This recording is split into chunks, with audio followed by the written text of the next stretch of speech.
নম্বর ওয়ার্ডে বাড়ি ছিল? 16 নম্বর ওয়ার্ড। কাউন্সিলরের নাম কি? মেহবুব আলম। ওই উল্টো করাচ্ছে নাকি?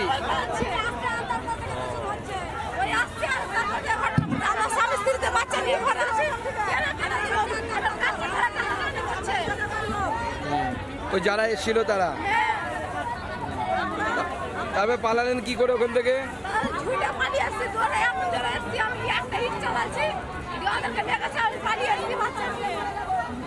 কাপড় ধরে টানাটানি করছিল।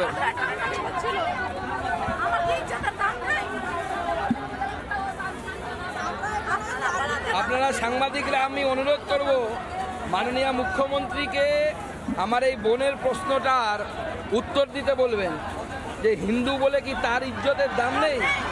এর শাড়ি ধরে টানাটানি করছে কাউন্সিলরের উপস্থিত, এটা চলতে পারে না।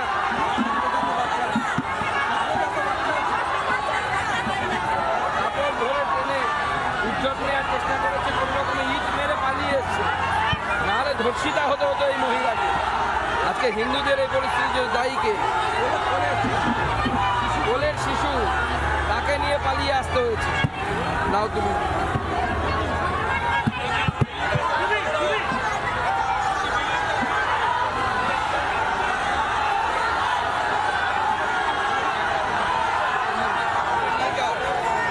আমরা চাইছি যা পরিস্থিতি, আমরা কোর্টে যাবো, পায়ে হাত দেয় না, আমরা কোর্টে যাব, কোর্টে গিয়ে হাইকোর্টকে বলবো রাজ্য সরকারকে নির্দেশ দিতে লাগবে, একে সরাও লাগবে, নির্দেশ দেওয়ার জন্য বাচ্চারা লাগবে। হাইকোর্টকে আমরা আর্জি জানাবো। আমি অলরেডি আমার উকিলদেরকে বলে দিয়েছি, যাদের বাড়িঘর ভাঙা হয়েছে তাদেরকে রাজ্য সরকারকে ক্ষতিপূরণ দিতে হবে। ক্ষতিপূরণ দিয়ে, সুরক্ষা দিয়ে তারপর বাড়ি পাঠাতে হবে এদের, নাহলে হাইনাদের মুখে ছেড়ে দেওয়া যাবে না। বারবার আমরা ওখানে শুনতে পাচ্ছি, ওখানে ধমকি দেওয়া হচ্ছে যে কতদিন সেন্ট্রাল ফোর্স থাকবে, সেন্ট্রাল ফোর্স চলে গেলে আমরা দেখে নেবো। এই যে মানসিকতা, অর্থাৎ হিন্দুদেরকে থাকতে দেবো না, হিন্দুদেরকে রাখতে দেবো না, হিন্দু মেয়েদের ইজ্জত নিব, এই মানসিকতা পশ্চিমবঙ্গে বন্ধ করতে হবে। মুখ্যমন্ত্রীর দায়িত্বটা বন্ধ করা, অপদার্থ মুখ্যমন্ত্রী পারছেন না। আগামী দিনে আমরা কোর্টে যাব, কোর্টে গিয়ে বলবো এক্সটেনশন করার জন্য এই সুরক্ষা, এবং তার সাথে রাজ্য সরকারকে এর জন্য অ্যাকাউন্টেবল হতে হবে। দিনের মধ্যে এখানে ডিজিপি এসে ছবি তুলে বেড়াচ্ছে, ক্যামেরা নিয়ে এসে এক গাড়ি নিয়ে এসে ছবি তুলে বেড়াচ্ছে। আরে সে তো গতিবিধির উপর নজর রাখুক, এই লোকগুলোর সেফটি কে দেবে, সুরক্ষা কে দেবে? কেন এরকম ঘটনা ঘটবে যে একজনের কাপড় ধরে টানা হবে ইজ্জত নেওয়ার জন্য? হিন্দু বলে কি তাকে ইজ্জত দিতে হবে? মাননীয় মুখ্যমন্ত্রী দেখতে পান না অপদার্থ মুখ্যমন্ত্রী, তার রিজাইন করা উচিত।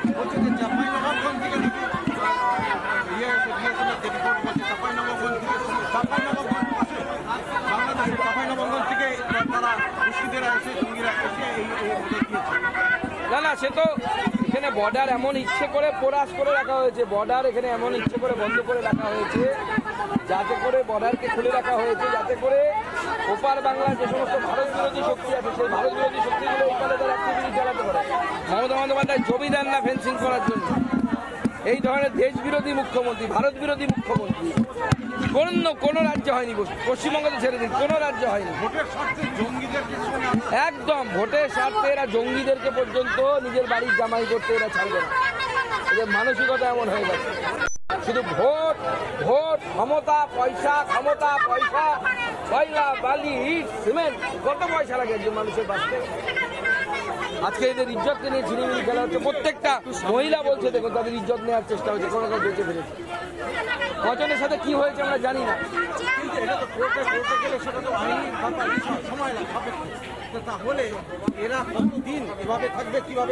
দেখুন, আমি প্রশাসনকে অনুরোধ করব, যেহেতু ল অ্যান্ড অর্ডার রাজ্যের, প্রশাসনকে অনুরোধ করব যতদিন না পর্যন্ত ওখানে এদের সুরক্ষা কনফার্ম হচ্ছে। যতক্ষণ না পর্যন্ত এদের সুরক্ষার গ্যারান্টি রাজ্য সরকার দিতে পারছে ততক্ষণ পর্যন্ত এদেরকে জোর করে ওখানে পাঠাবেন না। আপনারা সুরক্ষা দিন, তারপরে নিজেদের বাড়িতে ফিরে যাবে, তারা কাজকর্ম করে ওখানে খাবে যাবে, কিন্তু সুরক্ষিত অবস্থা।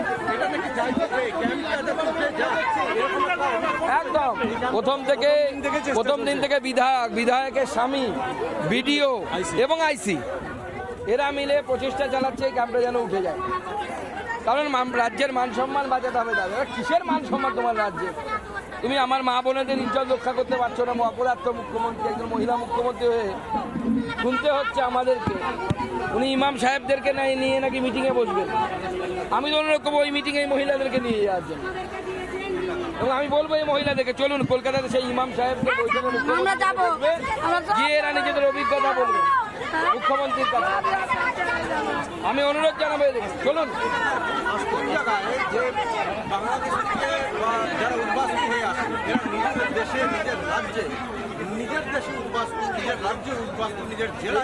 উত্তরটা তো এই প্রশ্নের উত্তর মুখ্যমন্ত্রীর দেওয়ার কথা। মুখ্যমন্ত্রী তো জবাবদিহি করতে হবে পশ্চিমবঙ্গের মানুষকে। তাদের জন্য ক্যাম্প করতে হচ্ছে। তো মুখ্যমন্ত্রী এমন জায়গায় রাজ্যটাকে পৌঁছে দিয়েছেন, বাংলাদেশে পরিণত করে দিয়েছেন। বাংলাদেশের সাথে এই রাজ্য এখন এই মুর্শিদাবাদ এবং মালদার বেশ কিছু অংশ। এবং আমি বলছি, আমার কাছে রিপোর্ট আছে 18 তারিখ 17 তারিখ আরও ভয়ঙ্কর পরিস্থিতি এরা তৈরি করতে চলেছে এই রাজ্য সরকারের আশকারায়। রাজ্য সরকারের আশকারায় এই ভয়ঙ্কর পরিস্থিতি তৈরি হতে যায়। তদন্ত হওয়া উচিত। থাকলে আমি অন্ততপক্ষে অবাক হব না। বাংলাদেশের বিভিন্ন জমি আমরা জেলায় জেলায় এর বিরুদ্ধে রাস্তায় নামবো, আমরা কোর্টে যাব। মানে একদিকে গণতান্ত্রিক পদ্ধতিতে লড়বো, আর একদিকে আমরা কোর্টে গিয়ে আইনি পথে লড়বো। আমি আজকেই রাত্রিবেলা এখান থেকে ফিরে গিয়ে সন্ধ্যেবেলা আমি মোথাবাড়ি থেকে ফিরে আসার পর মাননীয় গৃহমন্ত্রী অমিত শাহজিকে পুরো আমি যা দেখলাম পুরো বিষয়টা বলুন, এবং আমি বিরোধী দলনেতার সাথে আজকে বিষয়টি নিয়ে আলোচনা করব। কোর্টে গিয়ে আগামী দিনে যেন আরও বেশ কিছুদিন কেন্দ্রীয় বাহিনী এখানে রাখা যায় মুর্শিদাবাদে উপদ্রুত অঞ্চলে, তার জন্য আমরা কোর্টের কাছে আপিল জানাবো। কেন্দ্রীয় বাহিনীকে সঠিকভাবে ইউজ করা হচ্ছে না, সেই জন্য আমি এরপরে কোর্টের কাছে আমরা বিজেপির তরফ থেকে আমরা আবেদন জানাবো কোর্টকে যে কেন্দ্রীয় বাহিনীকে এসপির আওতার বাইরে অর্থাৎ রাজ্য প্রশাসনের বাইরে নিয়ে এসে যেন কাজ করতে দেওয়া হয়। নচেত কেন্দ্রীয় বাহিনী বসে থাকছে। আমাদের কাছে কালকে সন্ধ্যেবেলার রিপোর্ট 7 নম্বর ওয়ার্ডে মুসলমানরা আবার হামলা করেছিল দুষ্কৃতীরা, কিন্তু 15টি গাড়ি পুলিশ থানার সামনে বিএসএফের গাড়ি চুপচাপ বসেছিল, তাদেরকে বলা হচ্ছে না যে যা। এই ভয়ঙ্কর পরিস্থিতি, ভয়ঙ্কর খেলা চলছে।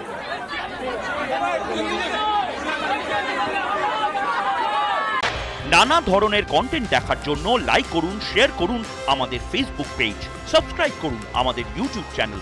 পাশাপাশি অন্যান্য ব্রেকিং নিউজের জন্য অবশ্যই চোখ রাখুন রিপাবলিক বাংলায়।